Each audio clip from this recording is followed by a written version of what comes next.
Model and optimize energy storage projects in self-powered mode.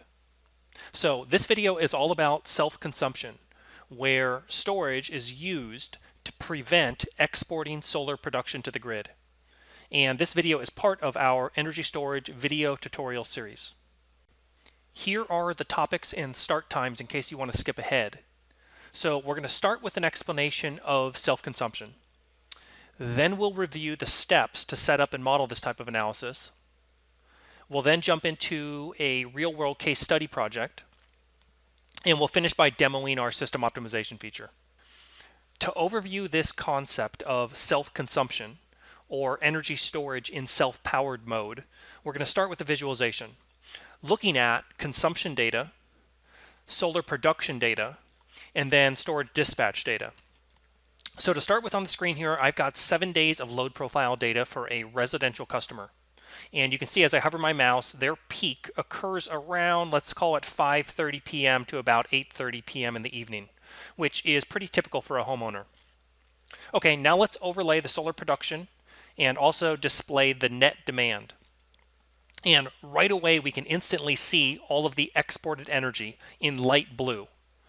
And this is pretty typical for a lot of homeowners because solar produces a lot in the middle of the day when there's not a lot of usage to offset that. All right, now let's look at what storage in self-powered mode actually looks like, where the battery is being instructed to prevent exports to the grid. So I ran a self-consumption simulation. Let's overlay that on the chart. The peach colored data here shows the storage dispatch, and then the red line shows the battery state of charge. So this is pretty straightforward. We're charging the battery midday and preventing exports to grid, and then later in the afternoon, we're discharging that energy back. So for these 7 days in self-power mode, it looks like we were able to entirely prevent all exports to grid. Okay, now let's talk about the why, right? So why would someone want to self-consume?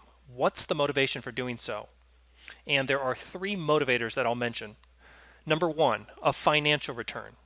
So when a customer is coupling a storage system with a solar system, they're doing so to save money.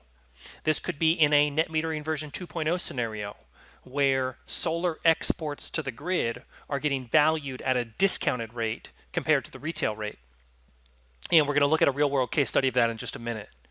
Motivation number 2 is resiliency, right? So in the event of a grid outage, self-powered mode is used to charge the battery with excess production and then use that stored energy later in the evening when there is no grid to fall back on. And then motivation number 3 is a customer may simply desire to be more energy independent, meaning they want to produce and consume their own electrons.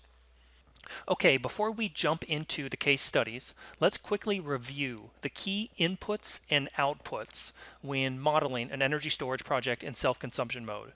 So inputs are data points, and these are things we need in order to run the analysis, starting with the energy use profile. So in Energy Toolbase, users can import interval meter data or green button data from any file type, or they could baseline a representative load profile. Number 2 is the solar PV production profile. This is oftentimes referred to as the 8760 file. Number 3 is the price signal. So this is a really important input, and it basically describes how exported energy is getting valued relative to the retail volumetric rate. And then the last input are the hardware specifications of the energy storage system. These are things like the max kW power, the total kilowatt hour energy capacity, or the round-trip efficiency of the storage system. Okay, now let's talk about outputs. And these are obviously things that we're solving for or optimizing against. Starting with the amount of PV exports to grid, which we're going to calculate by overlaying the 8760 solar production file on top of the consumption file. Next, we want to solve for the amount of exports that storage can reduce or shed when operating in self-consumption mode. And then we're going to really solve for the savings or avoided cost. This could be expressed in first year annual savings or maybe on a dollar per kilowatt hour basis. But it's basically determined by the price signal and how much exported energy storage can reduce. And then lastly, we're going to be calculating the project economic metrics, things like payback period, internal rate of return, or net present value. Okay, now we're going to model a real-world case study, solar plus storage project operating in self-power mode.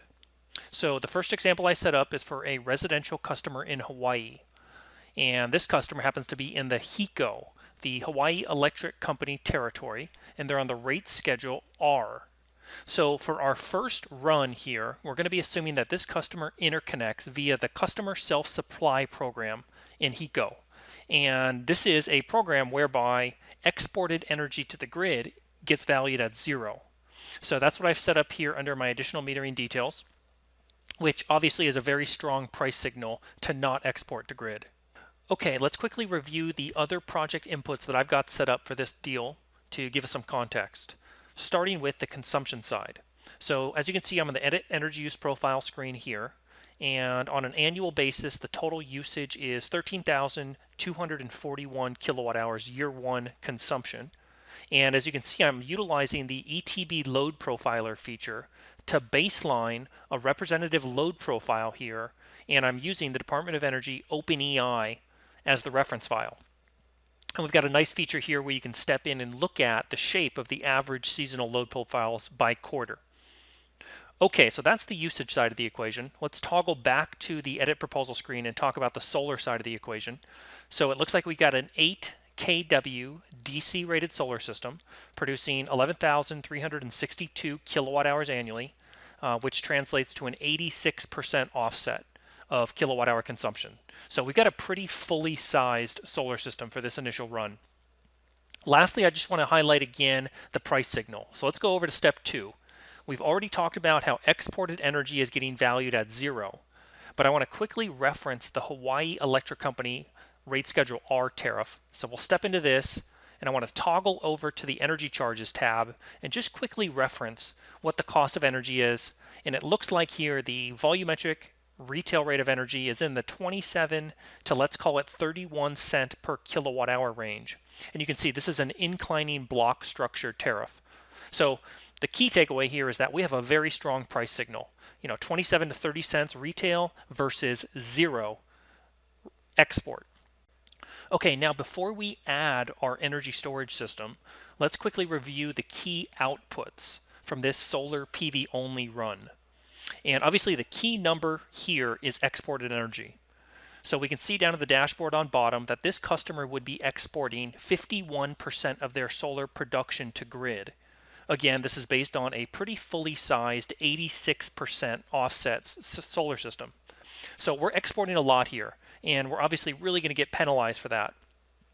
Two other quick numbers that I'll mention that I always like to reference are the average blended utility cost coming in at 29.4 cents a kilowatt hour, and then the average blended value of solar coming in at 14.1 cents a kilowatt hour. So this big haircut here is obviously the result of the fact that 50% of our solar production is getting valued at 0. And again, this is our solar only case to start with. Let's take a quick look at a visualization of what's happening on this solar only run. So I've got 1 week of data from June on the screen here, and you can really quickly see all of the exported energy in light blue. And this is really getting driven by the fact that this customer's load profile, which remember is based on a Department of Energy residential typical customer in Hawaii, really uses most of their energy late in the afternoon and early evening. As you can see here, from about 5 p.m. to 9 p.m. So solar produces midday, and it's really easy to see how, in this case, 50% of all production is going to get exported to grid. Okay, now comes the fun part where we're going to add in an energy storage system and instruct it to run in self-power mode, and then we'll interpret our results. So we are, of course, working with those same identical inputs from before on both the solar side and the usage side. For our energy storage inputs, I chose to use a simple system type where I just generically define these values. And for this initial run, I pulled the hardware specs for a Tesla Powerwall 2 off of the Tesla website. So you can see this is 13.5 kilowatt hours of capacity, 5 kilowatts of max discharge power, 100% max depth of discharge, and we're going to run this at a 90% round trip efficiency. The other input to really quickly reference is on the control settings side, where we give instructions on how we want the battery to operate. And as you can see here, I set up what is the equivalent of self-power mode by choosing the option that says prevent all exports to grid. Okay, so our software ran the storage simulation, which generated a 365-day charge-discharge profile. And now let's review the key outputs. So starting with exports, you can see we reduced exports all the way down to 11%. And remember, this compares with 51% on the solar only run. So that's pretty good considering we only ran this with one Tesla Powerwall. Let's also look at the step 5 card view here, which summarizes a lot of other important outputs. It looks like the battery discharged a total of 4,177 kilowatt hours for the year, which equates to 326 annual equivalent full cycles. And then in dollar terms, we saved $88 per kilowatt hour of battery capacity. So this equates to $1,188 in savings from storage only, year one, based on the self-consumption simulation that we ran. So this is obviously a very attractive looking project from an avoided cost perspective of storage. This is a great one. And of course, this is driven by the fact that we have a really, really rich price signal here for this particular customer in Hawaii on that customer self-supply option. Okay, now let's look at the visualization to see exactly how the storage system operated in self-power mode. So here's that same week we looked at before, and we're now going to overlay our storage dispatch beta on top of the chart. And let's kind of key in on this one day together, June 18th.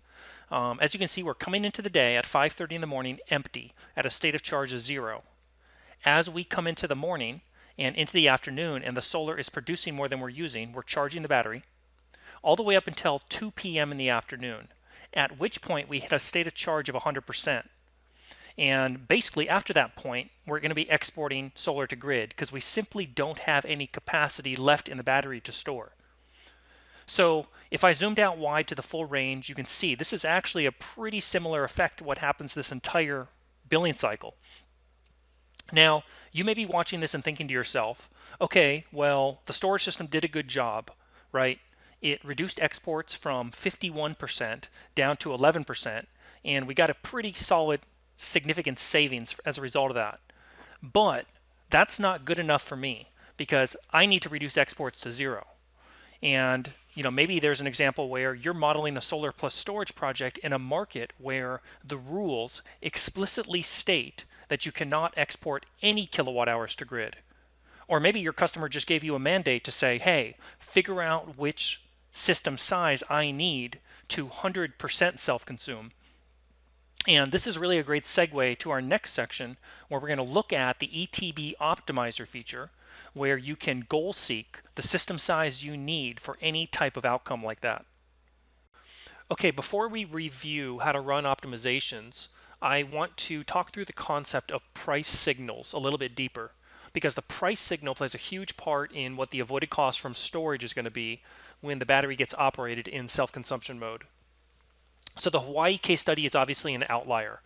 For residential customers in California today, the price signal to self-consume is not nearly as strong. So I'm going to go under the additional metering details tab and choose the retail rate net metering with non-bypassable charge option. I kind of like referring to this as the California option. And why don't we initially set this at 5 cents non-bypassable charges, which simply means when we export solar production to the grid, it's going to get haircutted by 5 cents compared to the retail rate. Okay, so let's rerun that simulation and toggle over to step 5 and interpret our results. So there you can see it. Our blended savings from storage fell off significantly. We're now down to $8 per kilowatt hour of battery capacity, which equates to $108 a year. Remember, this compares to about 10x that. I think it was $88 in our Hawaii example. And don't forget, this number is inclusive of round-trip efficiency loss, right? So we ran this with the Tesla Powerwall 2 at a 90% round-trip efficiency. So we did have 438 kilowatt hours of round-trip efficiency loss, which is baked into that avoided cost number. to wrap up this section, it's really important I mention that there are other very strong and compelling reasons to self-consume, other than just the price signal or the avoided cost. So many early adopter storage customers are doing so because they want to be more independent. Maybe they have a solar system and an electric vehicle and are adding a battery, and they're motivated to produce and consume all of their own energy. And then, of course, the other big one is resiliency. The concept of self-powering in the event of a grid outage, where a storage system is operating in conjunction with a solar system, providing backup for the whole building, or maybe load coming from a subpanel. And in Energy Toolbase, we're actually planning to add some really awesome resiliency features to the platform soon, where users can determine how many hours a customer can run and be self-sufficient in the event of a grid outage. Okay, now we're going to talk about the ETB Optimizer, which is an incredibly powerful feature for optimizing the system size or goal seeking to a specific outcome, like minimizing exported energy down to zero. So our optimizer simulates 10 separately sized storage systems for each project, and it does so according to the hardware specs and the software control setting specs that the users defined. So let's really quickly review again our control settings info, and it's very simple. We're basically requiring that the system charges from solar, and we're preventing all exported energy going to grid. Okay, so let's run an optimization. And I'm going to scroll down to the chart on the bottom right to start with, which shows exported energy. And just to kind of set things up, as you can see here down in the x-axis is the system rating, kilowatt over kilowatt hour. So notice these are all, we default to 1 hour duration batteries. So if we wanted to rerun this simulation, we could actually just move the slide bar up to a 2 hour duration battery, which is resimulating 10 different system sizes. And now notice we're hovering our mouse over a 5 kW, 10 kilowatt hour, which we refer to as a 2 hour battery. So again, as I kind of move my mouse down the axis here, we can kind of start to see the inflection point where exported energy at a 2 hour duration battery goes to zero. It appears to be right at the 12.8, 25.5 kilowatt hour value. Remember, we initially modeled a Tesla Powerwall 2, so why don't I actually slide this up to a 2.7 hour duration, because that's actually consistent with what the Powerwall 2 unit is.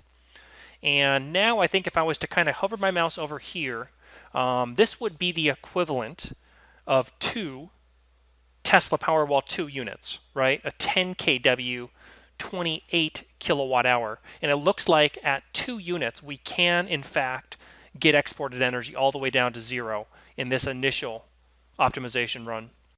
Okay, let's run another optimization. And notice this time I'm running this with a detailed system type. And I've selected the Tesla Powerwall 2, which has all of the hardware specs pre-configured. And this really is the better way of doing it, because now when we display the chart after running an optimization, it's actually going to be doing it in increments of actual units. So for instance, 1 Powerwall, 2 Powerwall, 3 Powerwall, etc. Okay, so let's look now at the total electric bill savings chart. And as the name describes, this really is showing the all-in total avoided cost from storage for these different increment units. So you can see at 1 Powerwall, a 5 kW, 13.5 kWh, we're saving $1,190. With 2 Powerwalls, we're saving $1,483. And then as we size bigger, we're really not saving that much more money. So there's a very significant diminished marginal return here as we start sizing up. It's also really useful sometimes to look at it in terms of blended savings per kilowatt hour. And as we'd expect, we're really kind of getting a diminished marginal return here as well. At 1 Powerwall, we're saving $88 a kilowatt hour. Remember that number from earlier. As we size up, that dollar per kilowatt hour of capacity really does then fall. So if we're optimizing for dollar savings, or if we're optimizing for savings in terms of kilowatt hours, we're certainly going to be sizing 1 Powerwall for this particular project. Okay, so what I'm showing you here is really just the tip of the iceberg for the types of optimizations a user can run in Toolbase. Our engine is really powerful. It works for all different types of hardware configurations and battery chemistries, as well as the different types of settings, the control settings, instructions you're giving the engine. So for example, if you were modeling a stacked strategy where you're doing peak shaving, and energy arbitrage and self-consumption, you can run a series of optimizations against that. This concludes our video on modeling storage projects in self-power mode. So self-consumption is a widely used strategy when pairing storage with solar, especially behind the meter. This is being used in many markets all around the world today. And as I mentioned earlier, it's driven by different customer motivations. It could be financial, where they're seeking a return on investment. This could be for resiliency purposes and being able to operate during grid outages, or the customer may simply want to be more energy independent. Hopefully this video gives you good insights on how to model and optimize these types of scenarios for your customer going forward.